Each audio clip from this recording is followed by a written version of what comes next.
নিজেকে কখনো মূল্যহীন ভাববেন না, একটু খোঁজ নিয়ে দেখেন, হয়তো আপনিও মূল্য। সেই গল্প থেকে নিজেকে সরিয়ে আনুন যে গল্পে আপনি সামান্য আগন্তুক মাত্র, আর ওই গল্পটিকে নিজের আপন করে নিন যে গল্পে আপনি হলেন প্রধান চরিত্র। দেখবেন জীবন অনেক সুন্দর। যে মানুষগুলো কোনো কারণ ছাড়াই ছেড়ে চলে যায় সেই মানুষগুলো বড্ড স্বার্থপর হয়। আর কেউ ছেড়ে গেলে তাকে ফিরে পাওয়ার জন্য যেই মানুষগুলো কান্না করে তারা প্রচন্ড রকম বোকা হয়। কারণ যে তোমার পাশে থাকতে তোমার ভালোবাসার মূল্য দেয়নি, তার কাছ থেকে কিভাবে তুমি চোখের জলের মূল্য আশা করো? এটা নিতান্তই বোকামি। তাই কান্না না করে ছেড়ে যাওয়ার শক্তিতে রূপান্তর করো। নিজেকে এমন ভাবে তৈরি করো যাতে তোমাকে ছেড়ে যাওয়ার জন্য ওই মানুষটিকে একদিন না একদিন আফসোস করতে হয়। কাউকে এতটা ভালোবাসবেন না যাতে ওই মানুষটা ছেড়ে গেলে বেঁচে থাকাই কষ্টকর হয়ে দাঁড়ায়।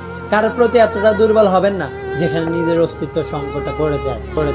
কারণ ভালোবাসা কোনো সস্তা পণ্য নয় যেটা যে কাউকে বিলিয়ে দেওয়া যায়। ভালোবাসা এক অমূল্য সম্পদ যেটার মূল্য সবাই দিতে পারে না। তাই যাকে তাকে নিজের সবটুকু দিয়ে ভালোবাসা উচিত নয়। কেননা এই জগতে সুসময় সবাই আপন হয়, আর দুঃসময় হায় হায় কেউ কারো নয়।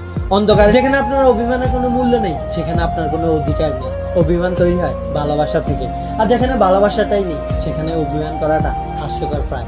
কারণ এই সম্পর্কগুলো কখনোই রিয়েল না, ফেক হয়।